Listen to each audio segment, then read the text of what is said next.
Et comment vis, tu, toi, que nous recevons avec grand plaisir aujourd'hui sur les cordes de ta vie.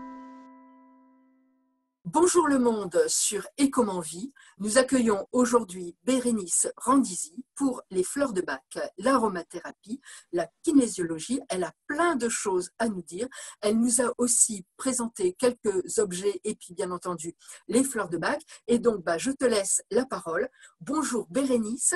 Donc on est en Zoom et toi tu es de Toulouse. C'est Voilà. ça, exactement. Voilà, donc je te laisse nous présenter ton activité parce que tu as des activités assez variées et tu es aussi en ce moment en train d'écrire un livre. Je pense que tu auras l'occasion de nous en parler pendant le déroulement du Et comment vie. Donc je te laisse d'abord pour nous présenter la kinésiologie. Qu'est-ce donc? Qu'est-ce donc que la kinésiologie? Écoutez, c'est un bien grand mot. Bonjour Lucille, d'abord. Bonjour, Donc, bonjour. effectivement, je suis kinésiologue. Je suis également praticienne en kinésio-périnatale et je suis aromathérapeute. Donc voilà, j'ai plusieurs cordes à mon arc. Dans le cadre de la kinésio, j'ai rencontré les fleurs de bac et je suis très rapidement tombée en amour de ces jolis élixirs. Mais pas que, parce qu'il en existe quand même un certain nombre. Mais bon, en tout cas, mon présent vibre plus avec les fleurs de bac ces derniers temps. Donc, je suis kinésiologue, même si, bon, avec les années, on s'écarte un petit peu de ce qui nous est enseigné. Évidemment, chacun édulcore sa pratique avec ce qui lui correspond. Moi, j'ai choisi au bout d'un moment de me tourner un peu plus vers le dialogue, vers l'écoute et vers ce qui nous fait vibrer. Le truc, c'est que voilà, dans une séance de kinésio, normalement, l'idée, c'est de déterminer un objectif ensemble et d'aller voir un petit peu quels sont les accompagnements qu'on peut apporter pour pouvoir trouver une résilience de cet état-là, de l'état qui pose problème. Le truc, c'est que au fur et à mesure de ma pratique, je me suis rendu compte que plus on laissait rentrer la connexion thérapeute-patient, plus il était simple de comprendre un petit peu j'aime à dire, ce qui s'emberlificote à l'intérieur de nous. Voilà. Donc, ma pratique, elle n'est plus exclusivement kinésio, elle est surtout tournée vers ce qui est nécessaire, ce qui est requis pour une personne dans une séance. Et ça peut passer par bien des atours et c'est propre à chaque séance, j'ai envie de vous dire. Donc voilà. Pour être très clair, dans tout ce qui est kinésio, la kinésio, ça se définit tout d'abord par la mise en place d'un test musculaire. Test musculaire qui est très intéressant pour définir les différentes variations liées au stress du corps. Et donc, ce qui est intéressant dans la kinésio, c'est qu'au lieu de s'en remettre à ce qu'une personne va nous dire et qui est bien souvent lié à son mental qui a tendance à nous aider à réfléchir ce que l'on sent et non pas à sentir ce que l'on sent et ce que l'on vit. Du coup, on a une information en prise directe avec ce qui est nécessaire, avec ce qui est bon, avec ce qui est demandé par le corps, par la source qui émane de nous, histoire de retrouver justement un chemin vers qui l'on est profondément. D'accord, voilà. Donc tu es en train de dire que tu continues d'utiliser ce test musculaire, mais oui, il y a quelque chose où après tu sors un peu du protocole de kinésiologue pour pouvoir être davantage à l'écoute et être donc pas seulement dans le ressenti physique, mais dans le ressenti des mots et des mots MAUX, c'est ça? Oui. Quelque chose qui s'en va un petit peu comme vers la sophrologie? Pas nécessairement. Le truc, c'est qu'on a quand même des protocoles assez définis en kinésio, si tu veux. Et donc, de façon simple, moi, chaque kinésiologue, je pense, à édulcorer ses protocoles en fonction de ce qui lui parlait, évidemment. Moi, par exemple, j'aime prendre 3 objectifs au lieu d'un parce que je trouve que c'est plus rond et ça permet au corps de jongler un peu avec ce avec quoi il est à l'aise et pas toujours être en frontal avec la problématique principale. Donc, j'aime beaucoup ce côté alchimie, j'ai envie de dire, qui se crée quand on va aller potentialiser chacune des choses que l'on accompagne en fait. Et donc, on a tous nos protocoles et évidemment, il y a des protocoles définis dans les corrections aussi. Et le truc, c'est que c'était pas forcément toujours en accord avec ce que moi je ressentais ou avec ce qui me faisait vibrer, tout simplement. Et je pars du principe que quand on choisit d'être thérapeute, c'est quand même un métier assez prenant assez exigeant. Et j'avais besoin de tout simplement bien m'amuser pendant que je travaillais, quoi. J'avais besoin d'y prendre du plaisir véritablement et que ce soit une petite enquête. Donc, disons que oui, j'utilise toujours des supports kinésio, j'utilise toujours certains protocoles kinésio, mais j'ai tendance quand même à aller plus faire parler le patient, effectivement. J'aime à aller chercher jusqu'au bout les liens qu'on peut lire entre les lignes de chaque chose qui se passe dans une séance. Mais je ne pense pas que ce soit propre à moi. Je pense que c'est propre à beaucoup de personnes qui pratiquent et quelle que soit la pratique qu'elles utilisent, effectivement. Après, la beauté de la kinésio, c'est que quel que soit le terrain de jeu sur lequel tu as envie de t'aventurer, tu peux l'intégrer dans ton protocole kinésio. Tu peux tout à fait… D'ailleurs, dans les protocoles kinésio, tu as des morceaux de sophro, des morceaux d'ostéo, etc. On est un peu les pillards des pratiques ancestrales, hein, j'ai envie de te dire. On n'a pas inventé grand-chose, mais en tout cas, on sait… en tout cas moi, parce que les autres ils font comme ils veulent, mais moi j'aime à jongler avec tout ça parce que ce qui m'intéresse, c'est pas véritablement l'outil que j'utilise. Ce qui m'intéresse, c'est d'accompagner la personne, en fait, vraiment. Et donc pour quelle sorte de mal, de pathologie on vient te voir? Est-ce qu'il y a des médecins qui peuvent t'envoyer des personnes, des kinés? Enfin, comment ça fonctionne? La plupart du temps, moi, je suis assez difficile à trouver. Donc, les gens qui me trouvent, c'est qui m'ont cherché. Je fais assez peu de pub, on en a parlé tout à l'heure. Mais par contre, les médecins, les kinés, alors moi, j'y suis pas fermée. J'ai même eu la chance parfois de faire des conférences à Roma avec des sages-femmes, etc. J'aime beaucoup partager ce que j'aime faire, tout simplement.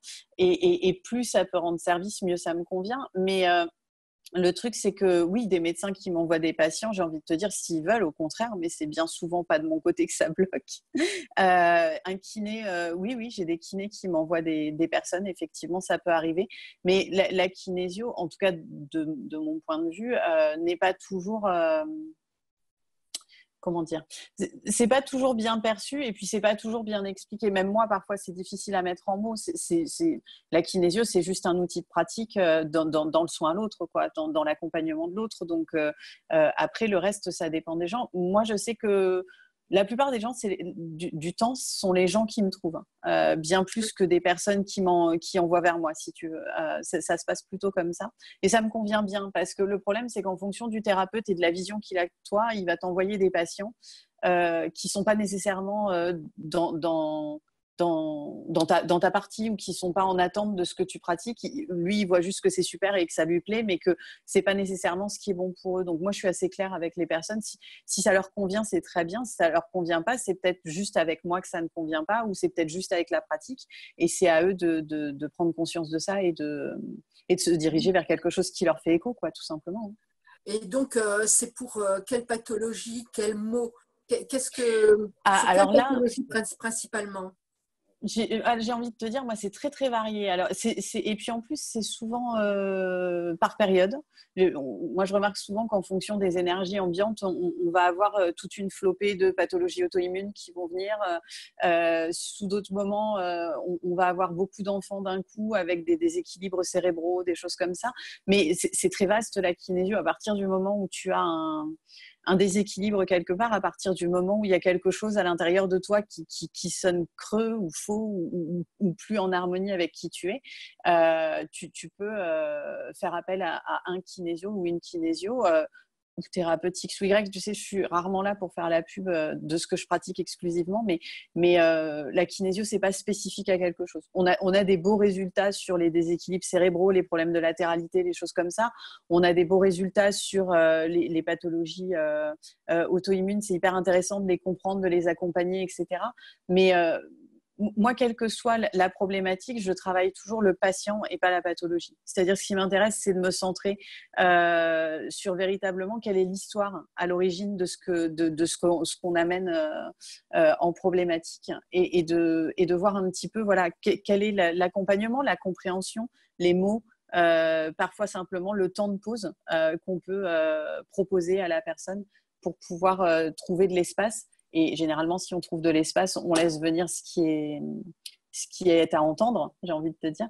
Et donc, à partir du moment où on apprend à faire ce chemin-là, ça devient quelque chose d'automatique. Et donc, c'est plus simple d'être accompagné vers soi, quoi. Et donc, par rapport à ça, la kinésiologie périnatale. Oui, Donc, ouais. Oui. Alors, la kinésio-périnatale, moi, je me suis dirigée vers ça parce que depuis très très jeune, j'avais envie de comprendre pourquoi, quelle était l'origine d'un mal-être quelque part. Et quand je suis devenue thérapeute, le truc, c'est que je voulais absolument sauver tout le monde. Ce qui est absolument génial, c'est que quand tu deviens thérapeute, tu te rends compte qu'en fait, on n'est pas cassé, qu'on n'a pas besoin d'être réparé et qu'on n'a pas besoin d'être sauvé. Voilà. Donc, je suis restée thérapeute par choix, mais Un plus du très tout dans la joli même message. optique. Oui, je trouve aussi. Et qui n'est pas relayé suffisamment souvent. C'est très dommage d'avoir à remettre systématiquement le pouvoir dans les mains du patient. Et c'est là où on voit qu'il rencontre bien trop souvent des thérapeutes qui sont dans la prise de position. Parce que je ne dis pas que je ne prends jamais position. Moi, je suis une thérapeute qui est très, très proche de ses patients. J'aime beaucoup qu'on échange ensemble. Mais le truc, c'est que mes patients, je le pense et je le sais puisqu'ils m'en font souvent le retour, savent pertinemment que s'il y a quoi que ce soit dans leur vie qui bouge, c'est parce qu'ils ont su faire leur travail, ils ont su s'ouvrir, ils ont su… des fois, les gens me disent « Oui, mais c'est en vous trouvant vous. » Oui, bah, si vous m'avez trouvé moi, c'est que vous m'avez cherché clairement. Hein. Donc, même là, vous vous êtes aidé, même là, c'est vous qui avez fait le travail. Donc, c'est hyper important de remettre ça parce que si les gens ne comprennent pas que c'est que ce sont eux qui sont à l'origine de leur guérison ou de leur amélioration, peu importe le mot qu'on peut utiliser qui ne fasse pas polémique, on n'arrive à rien, puisque systématiquement, on a des assistés, quoi. J'aime beaucoup ton message sur le fait que chaque être a son pouvoir d'auto-guérison et son pouvoir aussi de travailler son chemin de vie et donc des compétences pour son pouvoir, pour pouvoir mettre des choses en action et que le thérapeute est juste là pour lui dire voilà, la voie elle est là et c'est juste un petit aiguillage différent et lui permettre de retrouver son chemin, mais c'est l'autre qui fait le travail principal. Moi je suis avec les animaux et on a parfaitement conscience que on peut avoir des animaux qui sont perdus, mais si on leur redit voilà, il y a ça. Ah bon, ok. Et puis déjà, prends conscience que tu es perdu. Comme ça, tu chercheras la direction. Oui. Et ils sont tout à fait d'accord pour reprendre leur chemin de vie et vivre le chemin de vie qu'ils ont à vivre sur Terre. C'est merveilleux de les voir retrouver leur chemin. Oui. C'est beau ce que tu dis là. Je trouve que c'est une des fonctions principales du thérapeute. D'avoir conscience de ça. Pour moi, c'est sine qua non. On peut, mais c'est à mon sens, hein, j'entends bien que tout le monde ne fonctionne pas comme ça et c'est très dommage, mais bon, on a chacun nos prérequis évidemment et on a chacun ce qu'on a décidé de vivre. Moi, ça ne me parlait pas, j'aime pas la piscine, donc je n'ai pas besoin d'en construire, je n'ai pas besoin que les patients reviennent. Ce qui m'intéresse, c'est véritablement qu'ils comprennent comment ils fonctionnent pour qu'ils puissent être profondément autonomes et qu'il n'y ait pas systématiquement « Ah oui, mais la dernière fois que je suis venue, on a fait ça et ça m'a fait du bien et donc du coup j'aimerais bien qu'on fasse la même chose ». Ça m'amuse pas particulièrement, j'avoue.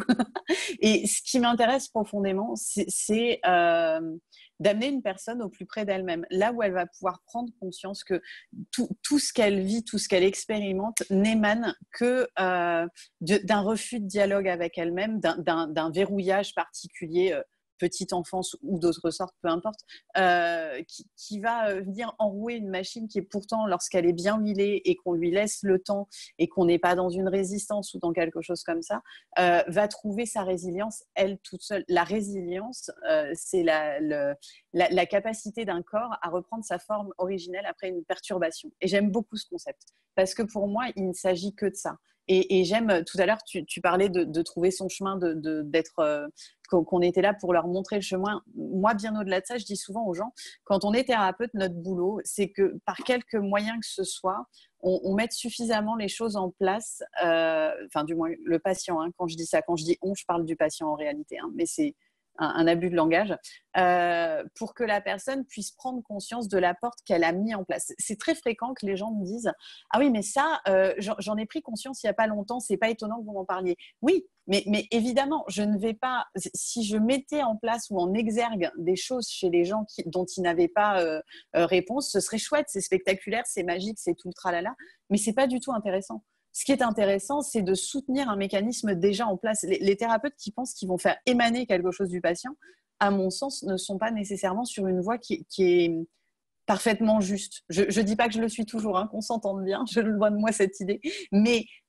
autant que faire se peut et en ayant conscience de qui je suis profondément, moi j'aime à aider une personne à lui dire, mais vous voyez, la porte, vous l'aviez trouvée en fait. Est-ce que vous aviez pris conscience qu'elle était à temps de pas? Est-ce que vous aviez pris conscience qu'elle était entrouverte? Est-ce que vous aviez pris conscience que…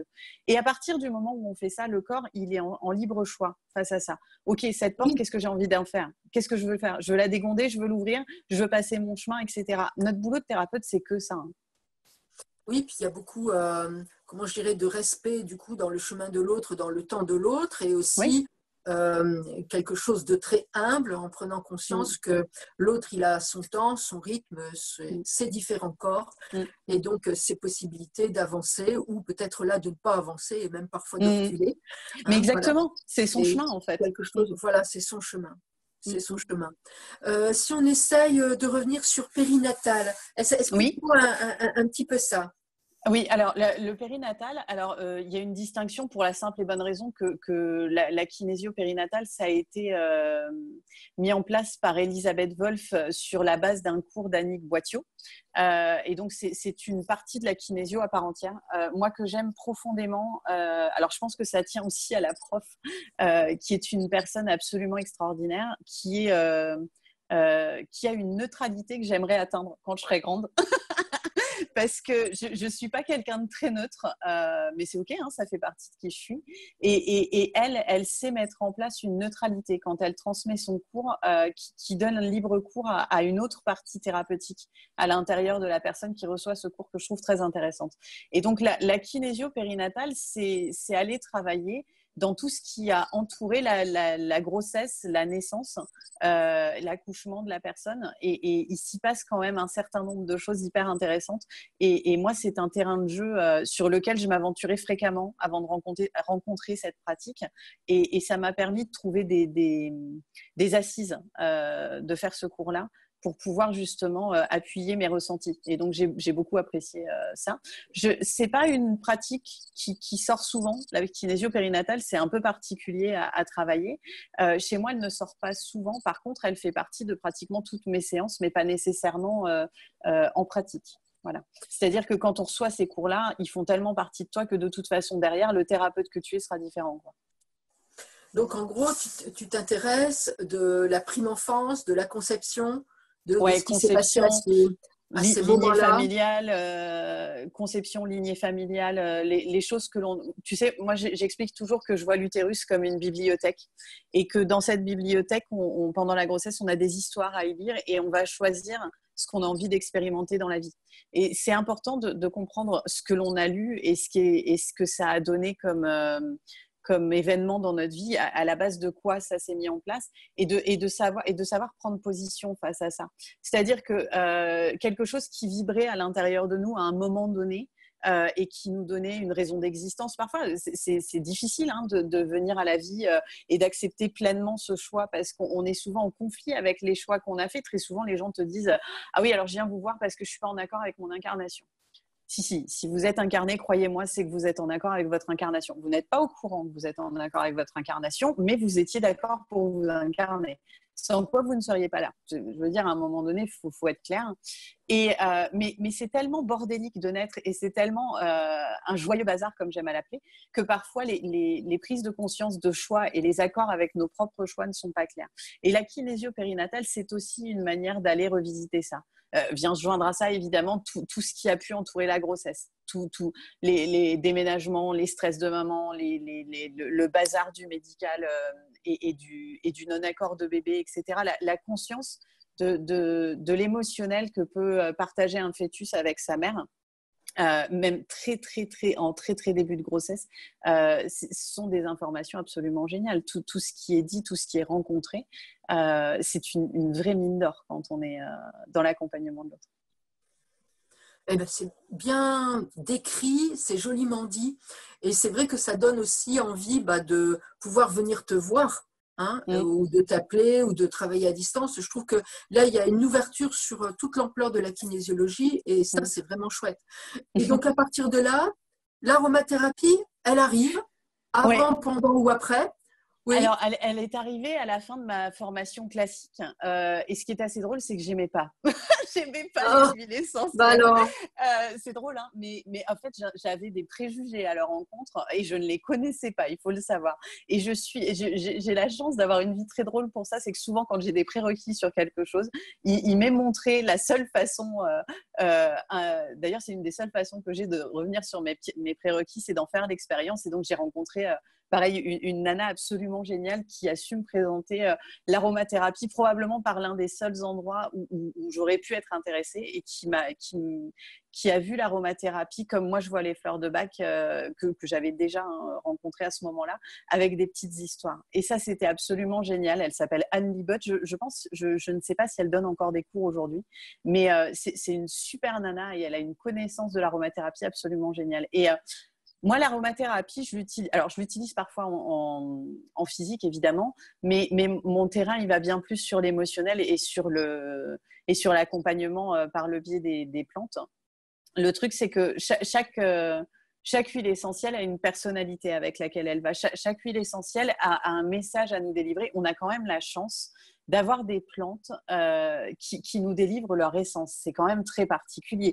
L'essence même de qui l'on est, si on y réfléchit, chez nous, ça tient dans notre âme, hein, quand même, au niveau du cœur, au niveau du siège profond, de la sagesse sacrée.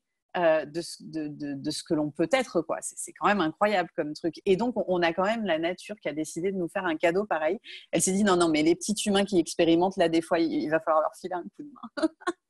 Et donc, les huiles essentielles, c'est ça. Et donc, que ce soit en physique ou en énergétique, d'ailleurs, même très souvent en physique, j'ai eu une expérience de vie. L'année dernière, j'ai attrapé un staphylocoque doré. Donc, ça a été un sacré bordel. Et ça n'a pas été très fun. Et mon doc, j'ai la chance d'avoir une doc absolument géniale aussi, qui m'a dit mais comment vous avez tenu debout? Parce que ça fait quand même 6 mois que vous traînez ce truc-là, vous tenez debout comment? Je lui dis j'ai pris des huiles essentielles, en fait, clairement. Je suis aromathérapeute, donc voilà.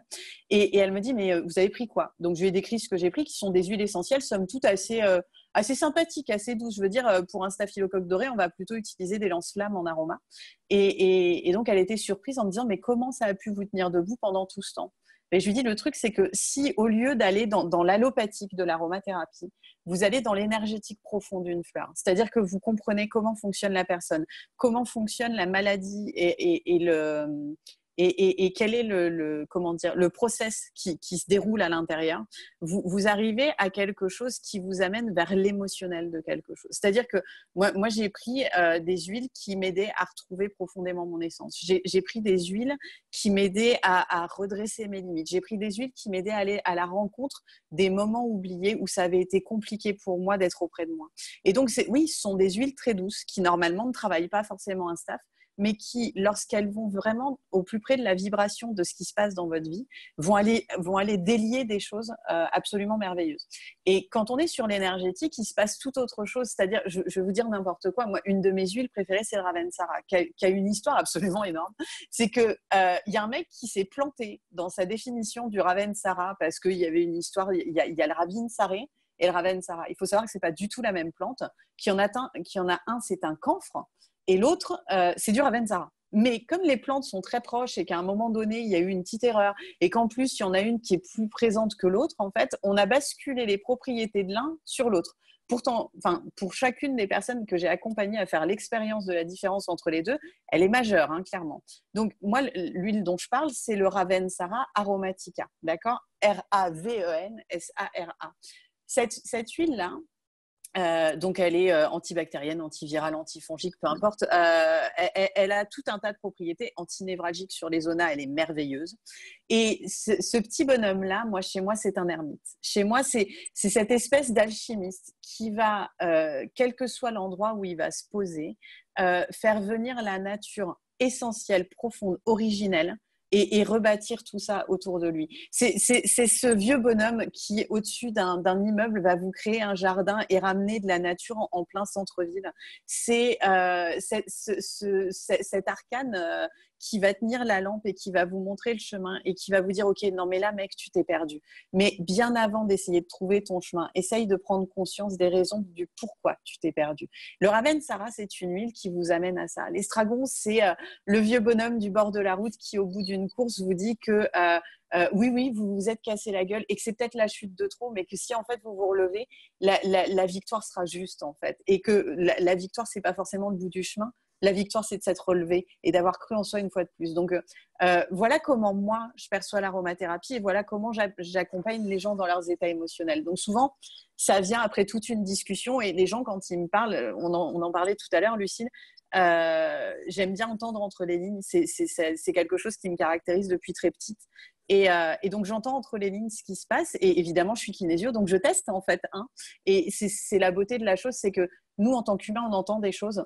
Et quand on est thérapeute, on est humain, donc on peut se tromper, on est faillible. Le corps de l'autre, lui, il sait ce dont il a besoin. Ça m'arrive parfois d'avoir bon, mes huiles, je les connais bien évidemment, mais ça m'arrive encore d'avoir des surprises de ah tiens, moi j'aurais donné ça, et le corps de me dire non, mais moi en fait je veux ci. Et quand on voit la relation entre oh toutou, et quand on voit la relation entre elle était couchée là et elle vient de faire le tour. Comment elle s'appelle? Birdie. Oh, j'adore. Salut ma belle. Elle est canon. Et donc, voilà. Donc, l'intérêt, c'est de trouver le chemin vers ça, quoi. Voilà. Salut Birdie. Elle me disait que je m'étendais trop, en fait. Non, pas du tout. Elle a fait le tour. Elle est revenue là. Voilà. Et dans ce que tu dis, il y a quelque chose de très poétique aussi. Et je trouve que ça, c'est intéressant. Un peu comme un petit gnome, un petit angelot. Ah oui, systématiquement, oui. Une espèce de petite voix intérieure, tu vois, qui dit on doit écouter notre vie intérieure. Tu vois, je l'entends sur Estragon, je l'entends sur Ravensara. Qui sont aussi des HE vraiment que j'aime beaucoup. Et là, donc, le passage vers les fleurs de Bach. Donc, et puis tout à l'heure, quand on a voulu présenter donc les fleurs de Bach que tu as près de toi, hop, il y en a une qui est sortie, Étoile de Bethléem, qui est une que j'utilise aussi beaucoup en prescription pour les animaux. Et je te laisse nous en parler et puis dire un peu ton contact avec les fleurs de Bach. Et puis un très beau livre que tu es en train d'écrire, Et si les fleurs de Bach m'étaient comptées. Voilà, c'est un livre qui devrait sortir, qui est donc il est en cagnotte actuellement. Donc n'hésitez pas à mettre votre petite pierre à l'édifice. C'est un livre qui va nous parler des fleurs de Bach autrement. Et aussi pour pouvoir permettre à la personne vraiment, dans l'état d'esprit du docteur Bach, qu'est-ce que c'est que d'être autonome avec les fleurs de Bach. C'est ça, voilà. C'est hyper important. Voilà, et de ne pas oublier qu'on travaille d'abord sur une émotion pour laquelle il y a une difficulté profonde. Donc effectivement, c'est pas rose les fleurs de Bach, c'est plutôt gris foncé. Et on s'en va vers quelque chose de gris clair et de beaucoup plus lumineux. Et je trouve que dans tes écrits et la façon dont tu le proposes, c'est quelque chose dont on prend bien la valeur, mais aussi dont on prend bien la souffrance à laquelle on va s'atteler. Je trouve que ça, c'est quelque chose d'important aussi. C'est rigolo, il y a plein de choses dans ce que tu me dis qui me font réagir. La première chose qui me vient, c'est une phrase que j'ai toujours aimée qui dit « find the crack ». C'est quand tu es dans le noir, ce qui est important, c'est de trouver la faille par laquelle la lumière va s'immiscer. Et c'est ce que j'ai voulu faire dans les fleurs de Bach. Pour ce qui est de la poésie, le truc, c'est que t'es pas la première à me faire la réflexion et ces derniers temps, je me suis interrogée là-dessus. On me disait, mais quelle poésie tu mets là-dedans? Mais non, il faut pas croire que ce soit moi qui mette la poésie. La poésie, elle nous vient de la nature, en fait. Enfin, je veux dire, oui, j'ai une façon très, très romancée d'écrire les choses ou d'en parler, évidemment. C'est tellement plus doux comme ça. Quand on traverse l'enfer, on a besoin d'un peu de douceur, évidemment. Mais la poésie, elle émane pas de moi. Elle émane de l'énergie de la plante. Et quand on voit à quel point la nature est parfaite, ça ne me surprend pas du tout qu'il y ait de la poésie là-dedans. Ça ne me surprend pas non plus que ça m'ait trouvé moi, évidemment, mais j'ai envie de dire, c'est propre à l'essence même de ce dont on parle, quoi. Donc oui, j'ai écrit un livre sur les fleurs de bac. Moi, j'aime beaucoup travailler ça. Comment je les ai rencontrées? Je les ai rencontrées en formation de kinésio. Et le truc, c'est que, comme je te disais, moi, j'ai une façon particulière d'entendre les choses et d'apprendre les choses. Et moi, pendant que mon prof me lisait les trucs classiques des fleurs de bac, crab apple, c'est bien pour les tocs, machin, truc bidule. Le truc, c'est que ça me parlait pas trop. Et ça a commencé à danser dans ma tête quand j'ai vu des petits personnages s'associer aux fleurs de bac. Et d'un coup, au lieu d'entendre Water Violet, moi, je voyais une nana dans sa prison de verre, etc. Et au lieu d'entendre Crab Apple, je voyais un prisonnier des années 40 en combinaison rayée, noire et blanche, parce que ça se représentait comme ça. Et donc, au fur et à mesure du temps, je me suis rendu compte que j'avais beaucoup de gens qui venaient au cabinet et qui me disaient « Ah non, mais moi, les fleurs de bac, j'aime pas ça. » Je dis « Ah ouais, d'accord. Alors, ils n'ont pas besoin que vous les aimiez pour exister, tout va bien, ne vous inquiétez pas, ça va bien se passer. » Ou « J'y crois pas. » Ouais, ben ça tombe bien, c'est pas une religion, donc on est d'accord, tout va bien. Et le truc, c'est qu'en fait, vu qu'il y a des petits dépliants hyper succincts qui existent, les gens lisent, bourreau de travail, machin truc. Ah ouais, je vais prendre Hawk. Ok, le chêne en français. Ouais, non, mais Hawk, c'est pas du tout que ça, en fait. Hawk, c'est tellement plus de choses. Et donc, à un moment donné, je faisais des conférences sur les fleurs de bac et j'ai un débit de parole suffisamment intéressant pour que les gens aient envie de m'écouter, mais pas suffisamment de temps pour le noter. Et donc, on m'a demandé de faire un petit pitch sur ce que j'avais dit. Sauf que je suis infoutue de retraduire en mots ce qui s'est passé 3 secondes avant, parce que j'aime à croire que je suis aussi guidée par plein d'énergies qui sont là à un moment et puis qui n'ont pas que ça à foutre et donc qui s'en vont autre part à un autre moment.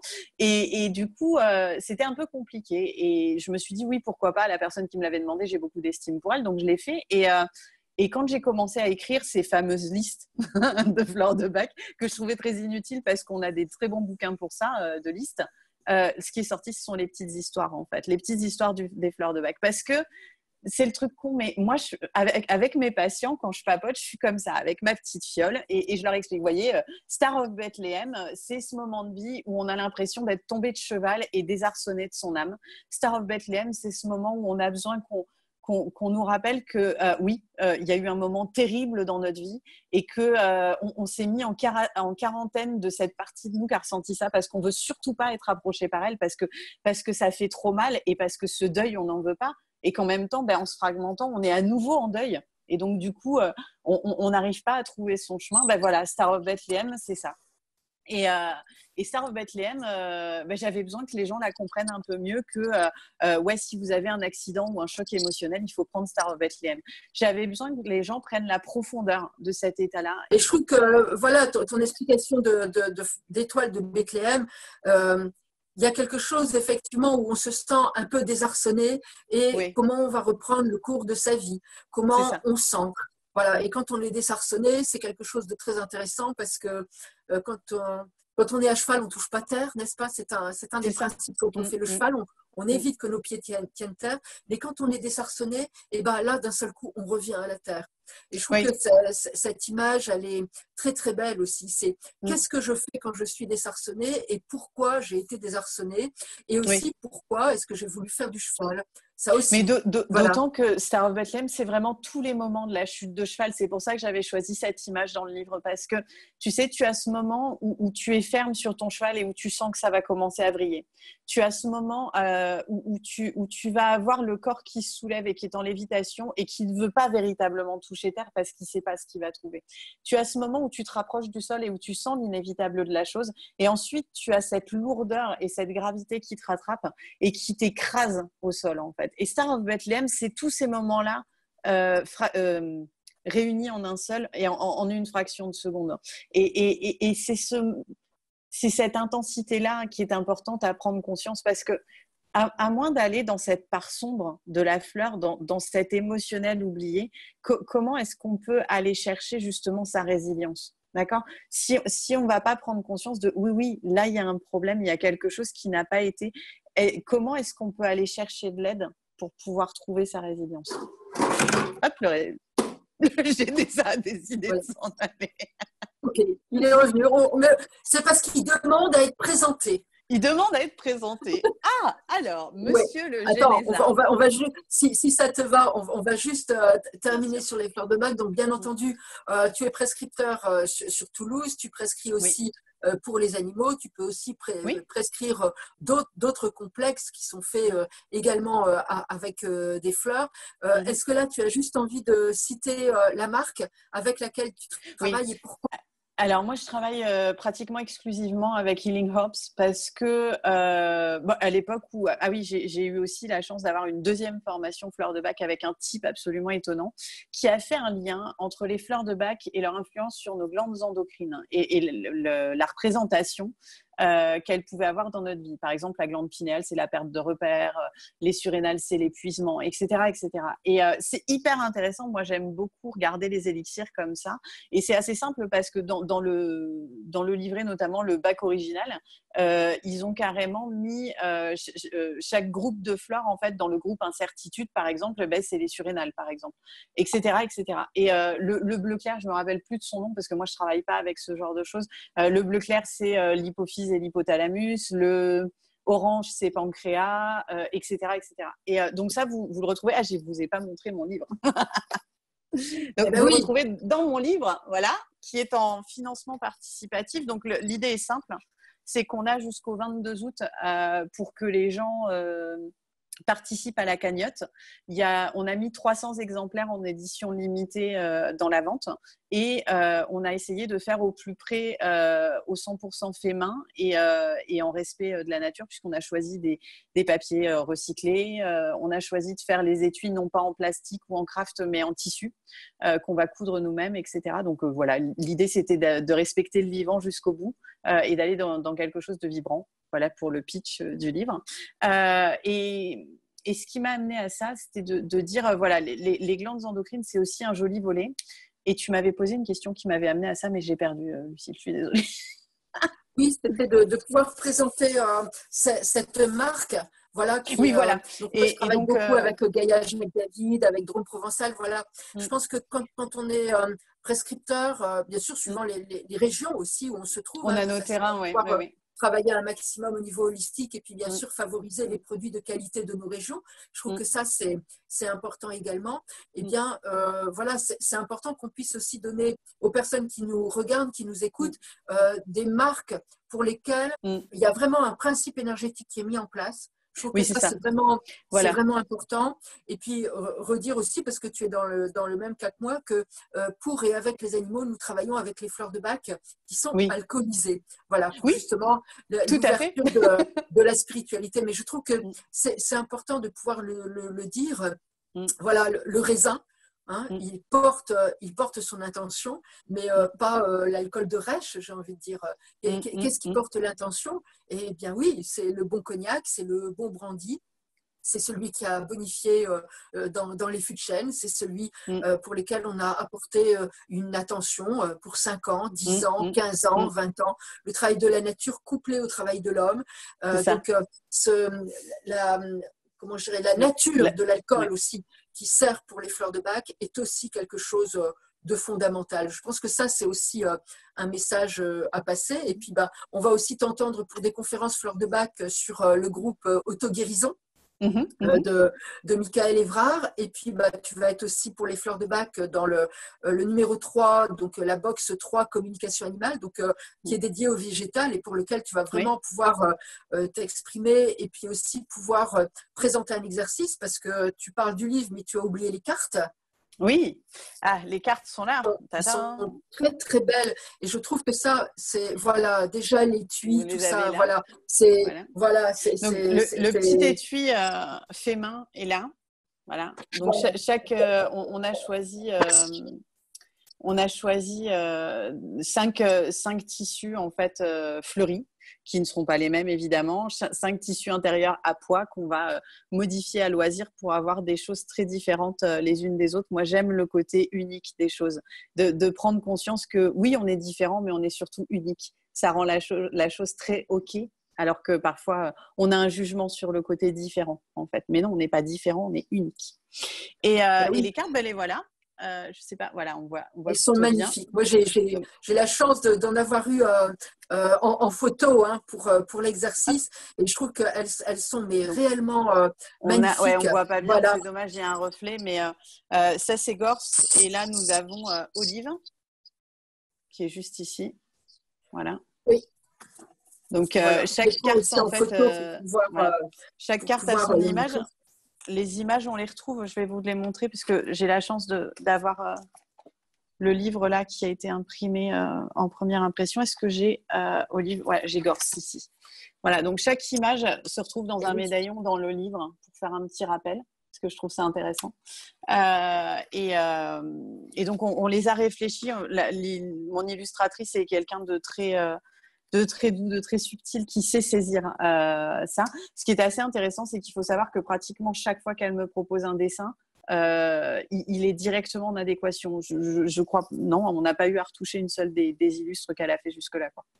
Donc, c'est plutôt sympa. J'ai la chance de travailler avec deux femmes qui me laissent profondément exister ma vision des choses. Donc, du coup, j'ai pas à courber quoi que ce soit pour écrire ce livre et pour le faire vibrer. Donc, c'est assez génial. C'est confortable quand on travaille avec ces sujets-là parce que j'avais pas envie de faire de concessions, en fait, tout simplement. J'avais envie que celles qui sont à l'honneur soient les fleurs et leurs vibrations et pas la joyeuseté de la grammaire ou de l'orthographe ou de machin si ça convenait pas à leur vibration, quoi.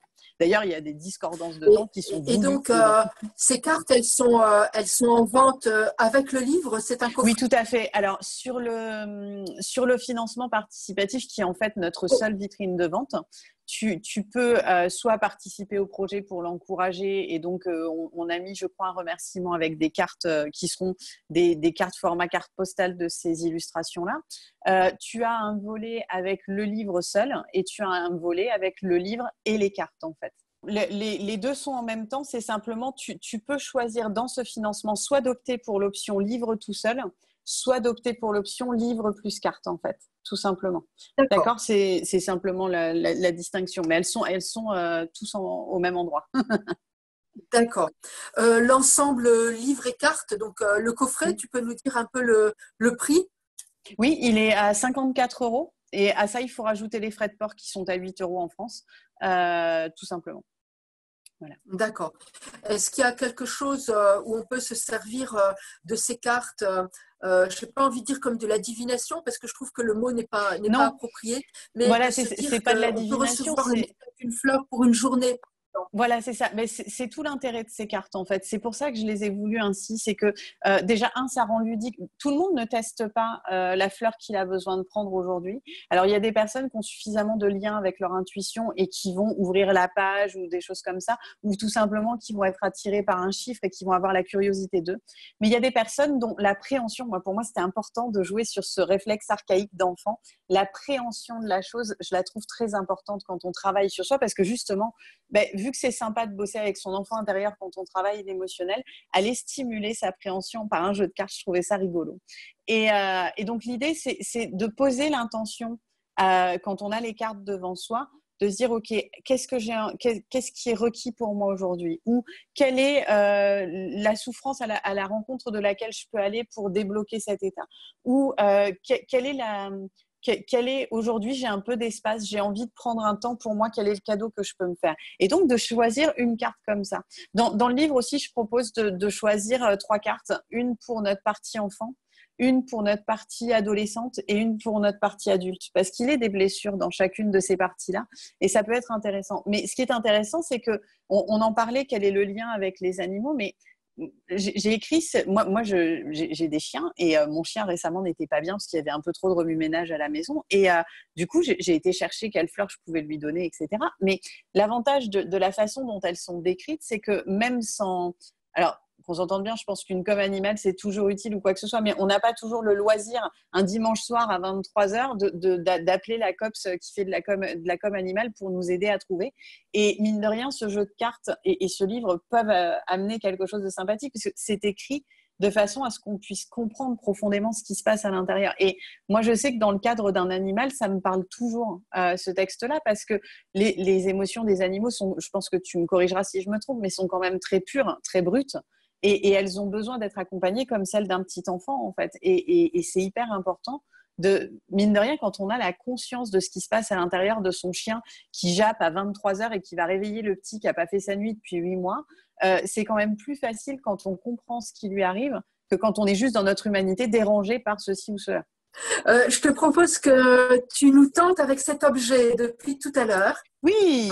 Qui veut absolument être présenté, qui a fait un petit peu des siennes aussi tout à l'heure pour pouvoir être montré. Alors, c'est quoi? Allez, vas-y. Ça, c'est un Genésa cristal. Donc, c'est une forme géométrique qui relève de la géométrie sacrée et qui va avoir cette capacité à réaligner l'énergie. Et pour moi, les sine qua non dans mon travail sur les fleurs, les élixirs en tout cas, pour la simple et bonne raison que dans un cabinet, il se passe quand même beaucoup de choses. Il y a beaucoup de relâchement émotionnel, il y a beaucoup d'énergie qui flottent dans la pièce. Et donc, mes fleurs sont dans la pièce aussi. J'ai besoin que quand elles partent avec quelqu'un, en fait, elles aient leur alignement pur à elles, en fait. Et donc, le Genésa, c'est à cet endroit-là, c'est dans cette petite chose-là que je vais mettre mon flacon pour qu'il puisse être nettoyé de l'énergétique dissonant, en fait, tout simplement. Donc, ça monte les vibrations. Ça n'est pas utile que pour les fleurs de bac. Ça équilibre en fonction de la taille d'un Genésa. Celui-ci, je crois qu'il travaille sur 200 mètres autour de lui. Il crée une onde d'énergie qui va aller nettoyer 200 mètres autour de lui en fonction de sa taille. Et donc, il va aller harmoniser. Mais ça marche pour votre jardin, ça marche pour vos voisins, ça marche pour tout.